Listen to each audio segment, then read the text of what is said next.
ટીપીનો road જ્યારે આવડું આ ડિમોલેશન કર્યું ત્યારે કમિશનરશ્રીએ એમ કીધું હતું કે આ રોડ અમે 8 જ દિવસની અંદર સીધું આમ પાડતા જાઉં, પાછળ અમે રોડ બનાવતા જાઉં. એને બદલે 3 મહિના વીતી ગયા હોવા છતાં આજની તારીખમાં કમિશનર સાહેબ અહીંયા આવડોઈ આ ડિમોલેશન કર્યું અને પછી જેને કામ સોંપ્યું છે એ ખાડા કરીને 20 થી 25 દિવસ ત્યાં ખાડા કરીને વયા ગયા છે.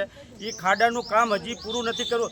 એટલે એમાંય ચોમાસું 15 જૂને ચોમાસું બેસી જાય. જો 15 જૂને ચોમાસું બેસી જાય તો આની પરિસ્થિતિ, આ રોડને હજી કાંઈ થયું નથી. તો આવડા આ કમિશનરશ્રીએ જે ગમે ત્યારે કહેતા હોય છે કે મોન્સૂનની જ્યારે કામગીરી હોય ત્યારે અમે એવડે એને કામ કરીએ છીએ, પણ મને તો એવું લાગે છે કે આ કમિશનરશ્રીએ બણગા ફૂંકતા હોય ને એવું મારા મતે જણાય છે.